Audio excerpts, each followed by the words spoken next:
அப்போ என்ன செய்யணும், நித்தம் ஓ வயிற்ற கழுவுறியோ இல்லையோ, ஒரு சாதம் கரண்டி எடுத்து கொஞ்சம் தயிரை விட்டு கொஞ்சம் கருப்பு எள்ளை கலந்து பரட்டி தண்ணி தெளித்து ஒரு கிண்ணத்தில் கொண்டு வச்சு காக்காய் கூப்பிடு, காக்கான்னு கூப்பிடு. நீ கூப்பிட வேணாம், நாங்களே வந்துடும், டெய்லி வந்துடுவாங்க.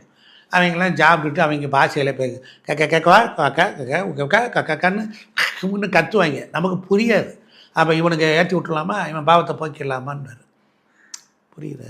பள்ளி வடிவத்திலையும் காக்கை வடிவத்திலையும் பல ஆன்மாக்கள் டிரான்ஸ்ஃபர் ஆகி உருமாற்றம் அடைந்து வருகின்றன. அது என்ன உருமாற்றம்? ஆமாம், இந்திய மணியை கொண்டுட்டு போய் அமெரிக்காவில் கொண்டு போய் இந்த நோட்டை கொடுத்து அங்கே போய் ஏதாவது வாங்க முடியுமா?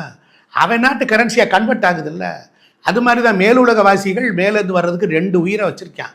வீட்டுக்குள்ளர வருவதற்கு பள்ளியை பயன்படுத்துகிறார்கள், வெளியிலே இருப்பதற்கு காக்கையை பயன்படுத்துகிறார்கள். அப்போ என்ன செய்யணும், நித்தம் ஓ வயிற்ற கழுவுறியோ இல்லையோ, ஒரு சாதம் கரண்டி எடுத்து கொஞ்சம் தயிரை விட்டு கொஞ்சம் கருப்பு எள்ளை கலந்து பரட்டி